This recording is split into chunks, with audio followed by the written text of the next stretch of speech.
ये बात तब की है जब बनारस के घाटों पर सर्दियों की धुंध छाई हुई थी।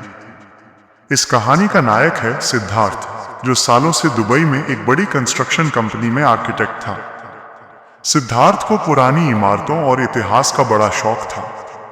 उसे अपने पुश्तैनी गांव रुद्रपुर से एक चिट्ठी मिली थी कि उसके दादाजी की मृत्यु हो गई है और वहां की विशाल हवेली अब उसके नाम है। सिद्धार्थ के दोस्त करण, जो एक वाइल्ड लाइफ फोटोग्राफर था, रिया जो एक आर्कियोलॉजिस्ट थी, और समीर जो एक मशहूर ब्लॉगर था, इन सब ने मिलकर तय किया कि वे सिद्धार्थ के साथ गांव जाएंगे। रुद्रपुर बनारस से करीब 4 घंटे की दूरी पर बसा एक छोटा सा गांव था, जिसके बारे में मशहूर था कि वहां आज भी लोग सूरज ढलने के बाद घरों से बाहर नहीं निकलते। सिद्धार्थ ने सोचा कि ये सब गांव वालों के अंधविश्वास हैं। वे लोग एक बड़ी एसयूवी में सवार होकर गांव के लिए निकल पड़े। जैसे जैसे गाड़ी गांव की सीमा में दाखिल हुई, हवा में एक अजीब सी ठंडक और भारीपन महसूस होने लगा। हवेली का पहला दीदार। हवेली गांव के बिल्कुल आखिरी छोर पर थी, जिसके पीछे घना जंगल शुरू हो जाता था। हवेली इतनी बड़ी थी कि उसे देखकर रिया मेस्मराइज्ड हो गई।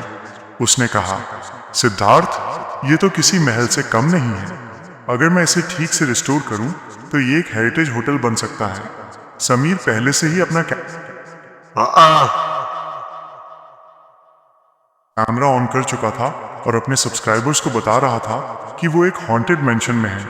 सिद्धार्थ ने मुस्कुराते हुए कहा, गाइस, प्लीज डराना बंद करो। मेरे दादाजी यहाँ अकेले रहते थे, उन्हें कभी कोई भूत नहीं दिखा। रात हो चुकी थी।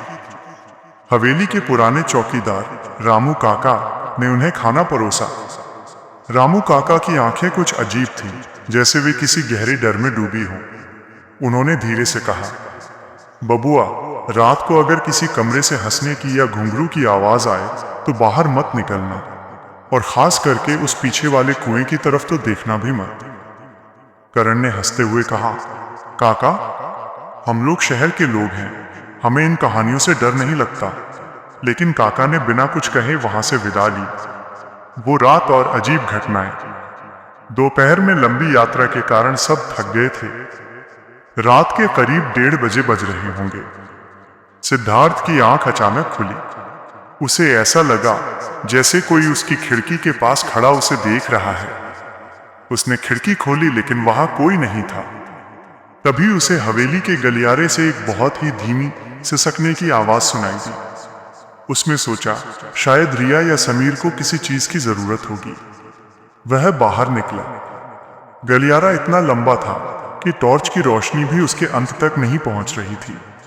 अचानक उसे वही बहा आने लगी जो किसी सड़ी हुई चीज या पुराने मलबे से आती है। उसे लगा कि समीर शायद प्रैंक कर रहा है। उसने आवाज दी, समीर, बाहर आओ। मुझे पता है तुम यहीं कहीं हो। लेकिन कोई जवाब नहीं आया। तभी पीछे से करण भागते हुए आया।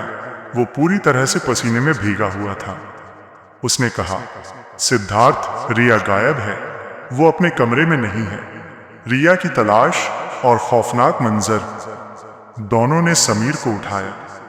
तीनों ने मिलकर पूरी हवेली छान मारी, लेकिन रिया का कहीं पता नहीं चला। अचानक उन्हें हवेली के पीछे वाले हिस्से से, जहां वो पुराना कुआं था, रिया के चिल्लाने की आवाज आई। वे लोग भागते हुए वहां पहुंचे। टॉर्च की रोशनी में उन्होंने जो देखा, उससे उनके पैरों तले जमीन खिसक गई। रिया कुएं की मुंडेर पर बैठी थी और हवा में बातें कर रही थी।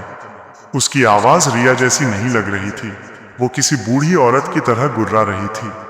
उसके बाल बिखरे हुए थे और उसकी आंखों की पुतलियां गायब हो चुकी थीं। समीर ने वीडियो रिकॉर्डिंग शुरू की, लेकिन उसका कैमरा बार बार ग्लिच करने लगा। रिया, या जो भी उसके अंदर था, जोर जोर से हंसने लगी। वो हंसी बिल्कुल वैसी ही थी जैसी आर्यन ने उस जले हुए स्कूल में सुनी थी। अतीत का काला सच। करण ने हिम्मत जुटाकर रिया को पकड़ने की कोशिश की, लेकिन रिया ने उसे एक झटके में 10 फीट दूर फेंक दिया। एक लड़की में इतनी ताकत होना नामुमकिन था। तभी वहां रामू काका दौड़ते हुए आए। उनके हाथ में एक पुरानी पोटली और कुछ जड़ी बूटियां थीं। उन्होंने चिल्लाकर कहा, इसे मत छुओ। ये रिया नहीं है, ये मंजरी है। सिद्धार्थ ने पूछा, कौन मंजरी? क्या बकवास है ये? रामू काका ने बताया कि 100 साल पहले सिद्धार्थ के परदादा ने इस हवेली को बनाने के लिए एक गरीब परिवार की जमीन हड़प ली थी और उस परिवार की बेटी मंजरी को इसी कुएं में जिंदा दफन कर दिया था। उसने मरते वक्त श्राप दिया था कि इस वंश का जो भी चिराग इस हवेली में कदम रखेगा वो उसे अपने साथ ले जाएगी। मंजरी रिया के शरीर में चिल्लाई, सिद्धार्थ, तेरे खून की प्यास 100 साल से इस कुएं को सुखा रही है। आज ये कुआं फिर से लाल होगा। मौत से सामना। सिद्धार्थ को अब यकीन हो गया था कि ये कोई मानसिक बीमारी नहीं बल्कि एक रूहानी ताकत है। रिया ने सिद्धार्थ की गर्दन पकड़ ली। सिद्धार्थ को महसूस हुआ कि उसकी सांसें रुक रही हैं।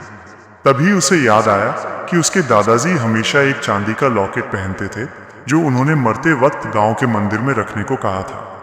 सिद्धार्थ ने अपनी जेब से वो लॉकेट निकाला जो उसने वहां से उठाया था और रिया के माथे से छुआ दिया।